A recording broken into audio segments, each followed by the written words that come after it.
जी दोस्तों, स्वागत है आपका एक और कैप्सूल क्लास के साथ में। और ये कैप्सूल वो है जो पेपर से पहले आप सिर्फ खा लेना और जाके पेपर दे आना। मेरे भाई बढ़िया पेपर करके आओगे, इस बात की गारंटी है। तो आज ये फर्स्ट सेमेस्टर का दूसरा कैप्सूल क्लास होने वाला है। चलिए शुरू करते हैं। इसमें सारे वही क्वेश्चंस हम लेकर आ रहे हैं जो किसी ना किसी पेपर में कभी ना कभी आए हुए हैं। तो ये कैप्सूल क्लासेस बहुत इंपॉर्टेंट है। चलिए भाई शुरू करते हैं। जो सबसे पहला क्वेश्चन आज हमने लिया है वो क्वेश्चन ये है, फर्स्ट आयोनाइजेशन पोटेंशियल। ध्यान से समझिएगा, first ionization potential of beryllium यानी Be is better than boron, यानी बोरॉन की तुलना में जो बेरिलियम है उसका आयोनाइजेशन पोटेंशियल ज्यादा होता है। क्यों? तो हमने आपको पिछले कैप्सूल क्लास में भी बताया था कि भैया आयोनाइजेशन पोटेंशियल क्या होता है। इलेक्ट्रॉन एफिनिटी का मतलब होता है इलेक्ट्रॉन बंधुता, इलेक्ट्रॉन को ग्रहण करना, और आयोनाइजेशन पोटेंशियल का मतलब होता है इलेक्ट्रॉन को निकालना। समझो मेरी बात को ध्यान से, हम बिल्कुल देसी भाषा में समझाते हैं। आईपी का मतलब आयोनाइजेशन पोटेंशियल, और आयोनाइजेशन पोटेंशियल का मोटा मोटा मतलब होता है इलेक्ट्रॉन को निकाल देना भैया। ठीक है, तो अब ये कह रहा है, ध्यान से समझो, कि बेरिलियम का जो आयोनाइजेशन पोटेंशियल है वो बोरॉन से ज्यादा क्यों है। तो इसके लिए हमें विन्यास बनाना पड़ेगा भैया। बेरिलियम का विन्यास कैसे बनेगा भैया? बेरिलियम का नंबर होता है 4। ठीक है, विन्यास बनेगा 1s2 2s2। हमने आपको पिछले कैप्सूल क्लास में बताया था कि जो भैया डब्बे को कहते हैं ऑर्बिटल, और एक ऑर्बिटल में ज्यादा से ज्यादा 2 इलेक्ट्रॉन आ सकते हैं। तो भैया एस में एक ऑर्बिटल होता है, एक डब्बा बनता है, इसमें 2 इलेक्ट्रॉन आ जाएंगे, सीधी सी बात है। लेकिन अगर हम बात करें बोरॉन की, तो बोरॉन का नंबर कितना होता है? 5। इसका विन्यास बनेगा भैया 1s2 2s2 2p 1, 2 2 4 और 1 5। p में ऑर्बिटल बनते हैं 3। ठीक भैया, इलेक्ट्रॉन कितना है? 1। हमने आपको बताया था कि हुंड ने कहा था किसी के पास डब्बा पूरा भरा हो या पूरा खाली हो, आधा भरा हो या आधा खाली हो, तो वो बाकी की तुलना में ज्यादा स्टेबल होगा। भैया सीधी सी बात है। तो जब आप बेरिलियम का विन्यास देखोगे तो मेरे भाई 2s2, s में जो डब्बा है वो पूरा भरा हुआ होता है, यानी ये कंप्लीटली फिल्ड है। कंप्लीटली फिल्ड है यानी पूरा भरा हुआ। तो ये बाबा आदमी यार, ना तो ये इलेक्ट्रॉन एक्सेप्ट करेंगे और ना ये इलेक्ट्रॉन देंगे किसी को। तो अगर इनसे इलेक्ट्रॉन निकालना है तो ताकत ज्यादा लगानी पड़ेगी। जब ज्यादा ताकत लगानी पड़ेगी तो आयोनाइजेशन पोटेंशियल यानी आईपी की वैल्यू ज्यादा हो जाएगी। यहां क्या है भैया, 3 डब्बे, 1 इलेक्ट्रॉन लिए भिनक रहा है। कोई इनके पास आया, भैया 1 इलेक्ट्रॉन दोगे? ले जाओ ले जाओ यार, वैसे भी 1 मूल का जुआ, तुरंत दे देंगे। तो यहां कोई ऊर्जा नहीं लगानी पड़ेगी, कम ऊर्जा लगेगी, इसलिए इसके लिए आईपी यानी आयोनाइजेशन पोटेंशियल की वैल्यू कम होगी, इसके लिए ज्यादा होगी। तो आईपी क्या होता है? आपने 12 तक पढ़ा, नहीं पढ़ा छोड़ो, यहां देखो। आईपी यानी आयोनाइजेशन पोटेंशियल, इसका मतलब यह होता है कि आप किसी से जब इलेक्ट्रॉन निकाल रहे हो तो कितने आराम से वो निकल आएगा। नहीं आराम से निकलेगा तो ताकत ज्यादा ऊर्जा लगानी पड़ेगी, ज्यादा ऊर्जा लगानी पड़ेगी तो आईपी की वैल्यू ज्यादा होगी, कम लगानी पड़ेगी तो कम होगी। तो ये कंप्लीटली फिल्ड है, यहां पे मेहनत ज्यादा करनी पड़ेगी। इस वजह से मेरे भाई इसके लिए आईपी यानी आयोनाइजेशन पोटेंशियल की वैल्यू ज्यादा होगी। तो यह है पहला क्वेश्चन, हमने लिख भी दिया है। बेरिलियम में 2s ऑर्बिटल कंप्लीटली फिल्ड होने के कारण इससे इलेक्ट्रॉन को निकालना बहुत कठिन हो जाता है, इसलिए इनकी आईपी की वैल्यू बोरॉन से अधिक होती है। बिल्कुल आसानी से आप लिख दोगे और 2 से 3 नंबर जितने में यह क्वेश्चन होगा आपको मिल जाएगा भाई। ठीक है, मोस्ट इंपॉर्टेंट एक क्वेश्चन है कार्बीन। ध्यान से समझना भैया, हम जो भी कैप्सूल क्लास दे रहे हैं, हम आपसे दावा कर रहे हैं इनके बाहर पेपर नहीं आएगा। अगर आप सिर्फ कैप्सूल क्लासेस भी पढ़ के जाते हो तब भी 75 में 50 प्लस का पेपर बहुत आराम से कराओगे भैया। तो ध्यान से पढ़ते हो, चलो ध्यान से समझो भैया। सबसे पहले समझो कार्बीन होता क्या? कार्ब प्लस ईन, यानी इसमें कार्बन होगा और 2 बॉन्ड होंगे। तो भैया ध्यान से समझो, जिन्हें नहीं पता वो देखें। कार्बन का नंबर कितना होता है? 6। ठीक भैया, कितना बनता है बताओ? 2 और 4। सर जी हमें तो विन्यास बनाना नहीं आता है।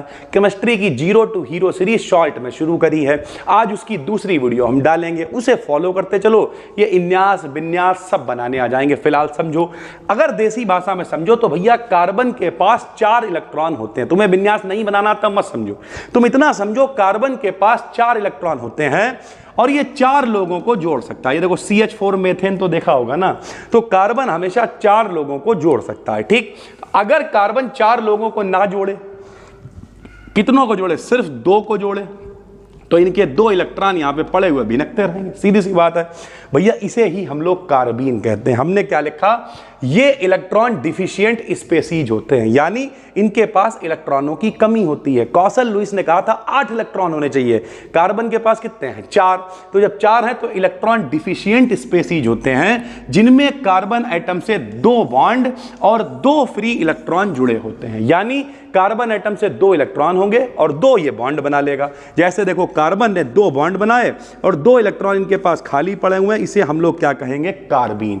अब यहां बॉन्ड से भैया हाइड्रोजन जुड़ सकता है, ये देखो डबल बॉन्ड 2 इलेक्ट्रॉन, तो ये कार्बीन है। या मान लिया इन बॉन्ड से क्लोरीन जुड़ सकता है, तो 2 क्लोरीन का मतलब डाई, 2 के लिए डाई, 3 के लिए ट्राई, 4 के लिए टेट्रा, 5 के लिए पेंटा, तो 2 के लिए डाई यानी डाई क्लोरोकार्बीन है।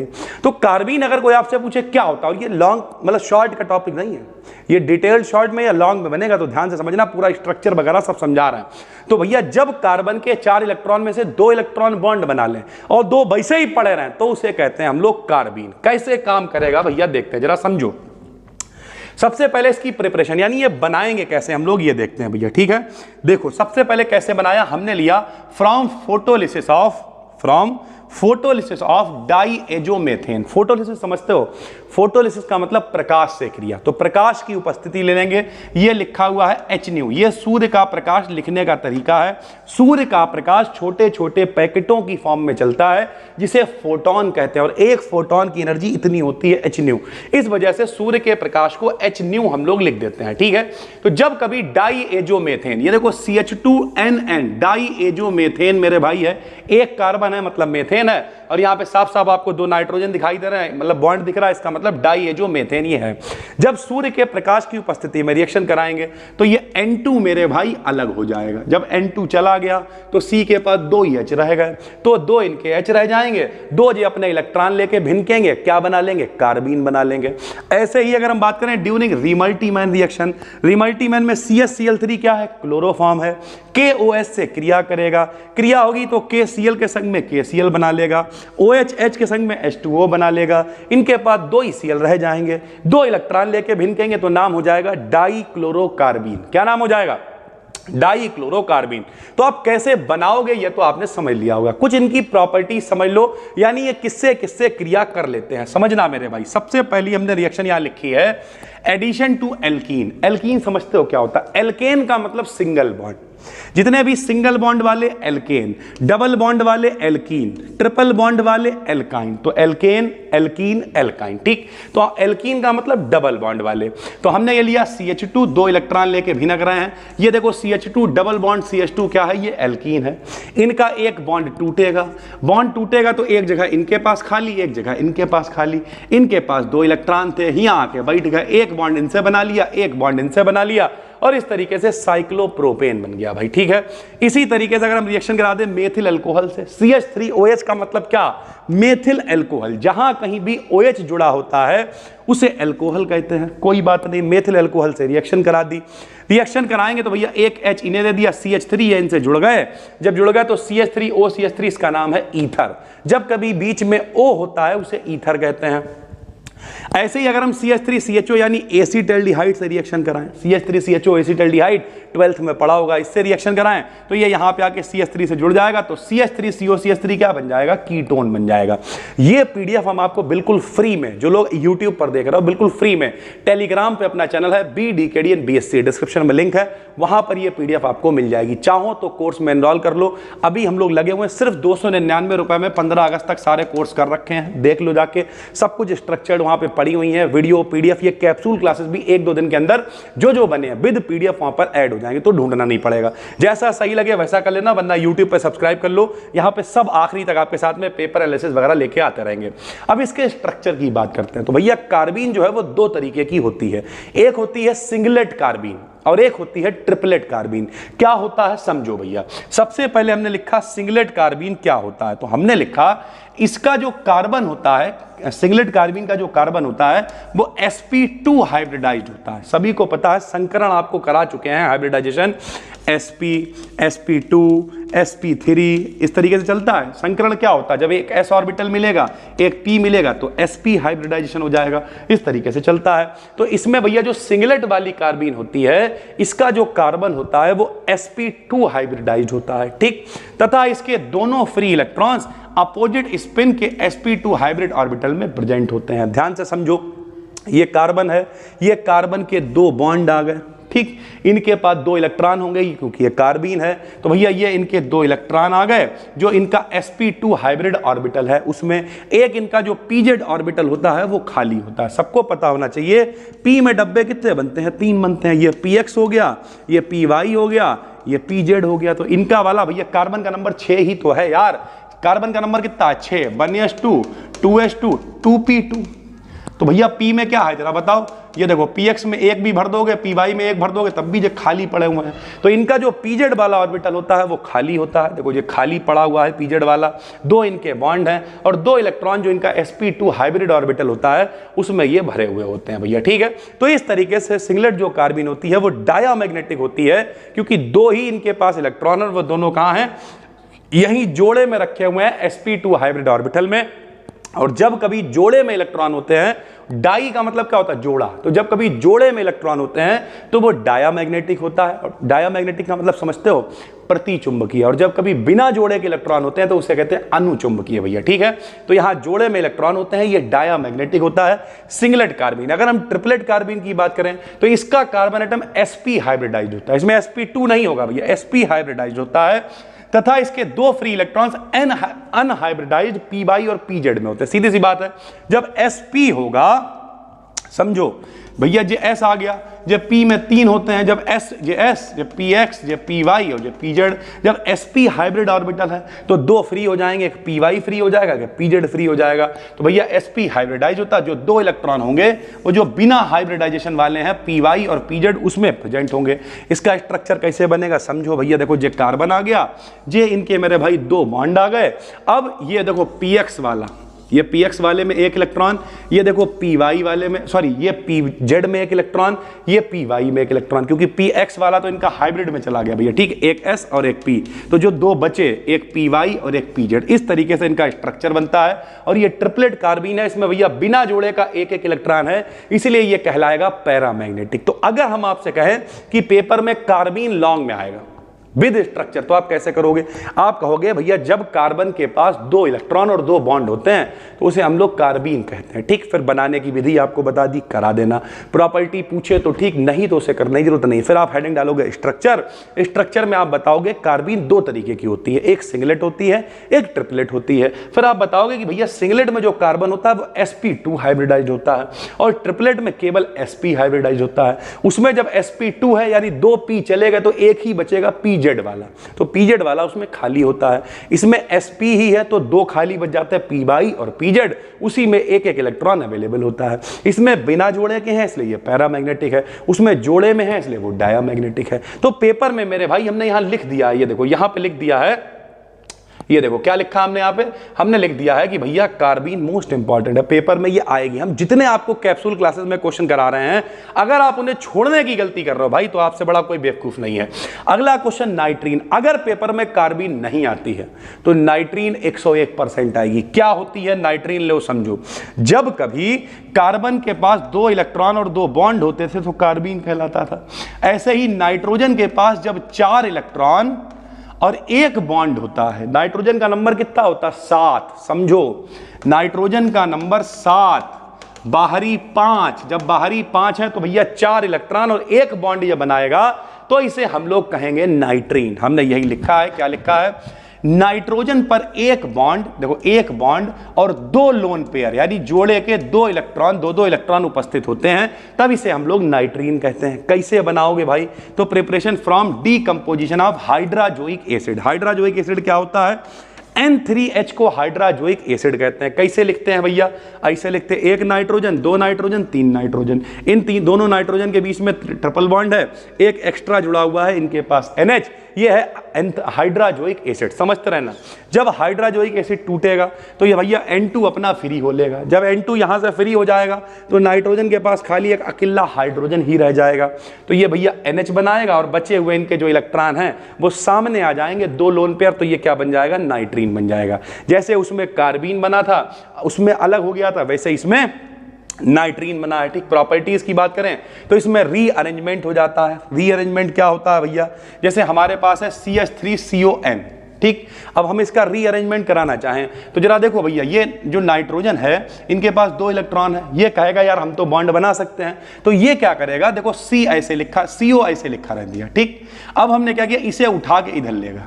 जब इसे उठा के उधर ले जाएंगे तो देखो ये क्या, इसके साथ में आके आराम से बॉन्ड बना लेगा। तो इसके पास पहले सिंगल बॉन्ड था, समझो जब हम लोग इसे यहां से हटाएंगे तो इनके पास जगह खाली हो जाएगी, इनके पास जगह खाली होगी, जो दो इलेक्ट्रॉन लिए ही बैठे हैं, जो इनमें से एक इलेक्ट्रॉन का बॉन्ड बना लेंगे। अभी एक इलेक्ट्रॉन बचा हुआ है तो CH3 यहां आएगा तो CH3 इधर बॉन्ड बना लेगा, एक लोन पेयर इस्तेमाल हो गया तो CH3 उधर चला गया, एक लोन पेयर अभी भी लिखा हुआ है, ठीक है। एडिशन टू एल्कीन, एल्कीन को ऐड कर सकते हो। अभी आपको बताया एल्कीन क्या होता है, जहां पर भी डबल बॉन्ड होता है उसे एल्कीन कहते हैं। तो CH2 double bond CH2 alkene है भैया। ये देखो लोन पेयर दो इलेक्ट्रॉन लिए बैठे हुए हैं, ये फिर वही कंडीशन आएगी, ये वाला बॉन्ड तोड़ेंगे, एक जगह यहां खाली, एक जगह यहां खाली, भैया दो इलेक्ट्रॉन इस्तेमाल कर लेंगे, एक बॉन्ड यहां बनाएंगे, एक बॉन्ड यहां बनाएंगे, और इस तरीके से बनेगा NHCH2CH2। एक लोन पेयर इस्तेमाल हुआ है, एक लोन पेयर इनके पास अभी भी अवेलेबल होगा भैया, ठीक है। डाइमेराइजेशन कर सकते हैं, दो भैया आपस में ले लो, जैसे दो भैया हमने नाइट्रीन ले ली, NCH3 दोनों आपस में जुड़ जाएंगे, एक एक इलेक्ट्रॉन हटाओ इनका, ये देखो बॉन्ड बना लिया इनने, ये देखो डबल बॉन्ड बना लिया, एक एक लोन पेयर इस्तेमाल कर लिया, एक एक लोन पेयर बचा हुआ, तो डाइमर। दो आपस में नाइट्रीन जुड़ गई तो डाई माने दो डाइमर, तीन जुड़ते तो ट्राइमर, चार जुड़ते तो टेट्रामर, इस तरीके से चलता है। स्ट्रक्चर की बात करें, ये भी दो तरीके की होती हैं, एक सिंगलेट होती है, एक ट्रिपलेट होती है। इसका नाइट्रीन, इसका जो नाइट्रोजन है वो sp2 हाइब्रिडाइज होता है, समझो।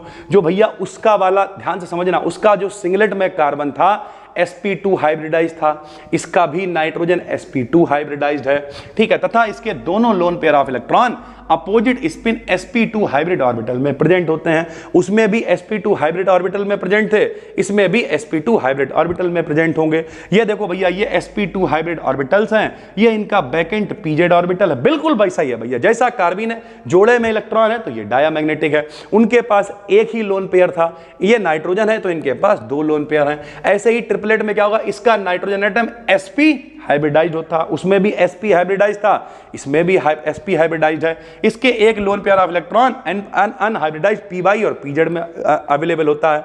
अब ध्यान से समझो भैया, उसमें भी यही था ना, एक py में था, एक pz में था। देखो भैया, ये py है, एक pz है, इसमें py में एक, pz में एक, और एक जो हाइब्रिड वाला है sp हाइब्रिड वाला, दो इलेक्ट्रॉन उसमें है, सीधी सी बात है। इसमें इलेक्ट्रॉन बिना जोड़े के हैं तो ये कैसा होगा, पैरामैग्नेटिक होगा। यानी ओवरऑल बात करें तो अगर आप सिर्फ कार्बन याद कर लेते हो, उसमें कार्बन sp2 हाइब्रिडाइज, इसमें नाइट्रोजन sp2 हाइब्रिडाइज, उसमें कार्बन sp हाइब्रिडाइज, इसमें भी sp हाइब्रिडाइज, बिल्कुल वैसे ही चलेगा, कुछ भी यूनिक नहीं है भैया, ठीक है। तो ये हो गया कार्बन और नाइट्रीन, पेपर में लॉन्ग में आता है। उसके बाद एक छोटा सा टॉपिक है लोकेलाइज्ड और डीलोकेलाइज्ड बॉन्डिंग, ये भी पेपर में कई बार आ जाता है, समझो। रेजोनेंस क्या होता है हम आपको पढ़ा चुके हैं, फिर भी बता दे रहे हैं एक बार कि भैया अगर किसी व्यक्ति को कई तरीके से जानना है तो उसके अलग अलग स्ट्रक्चर देखने पड़ेंगे। जैसे हम इस वीडियो में आपको देखते हैं हेलो दोस्तों और आखिरी में खत्म करके चले जाते हैं, लेकिन हम किस टाइप के आदमी हैं आप कैसे जान सकते हो? हमारा ब्लॉग चैनल है, आप उसे फॉलो कर लो, बी डिकेड इन ब्लॉग्स, या इंस्टाग्राम पे आप फॉलो कर लो, तो आप देखोगे अरे यार सर जी तो पिक्चर भी देखने जाते हैं, सर जी तो मौज भी ले रहे हैं, सर जी का परिवार भी है, फैमिली भी है।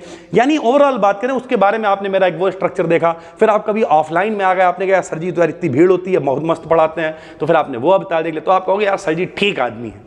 ऐसा ही होता है। तो रेजोनेंस क्या करता है, कई तरीके के स्ट्रक्चर बनाना रेजोनेंस कहलाता है। तो जब कभी रेजोनेंस, जब बहुत सारे स्ट्रक्चर बनते हैं तो भैया एक स्ट्रक्चर ऐसा दिखता है, बिल्कुल साफ साफ दिखाई दे रहा है, बॉन्ड बिल्कुल साफ साफ दिखाई दे रहा है, उसे कहते हैं लोकेलाइज्ड बॉन्डिंग।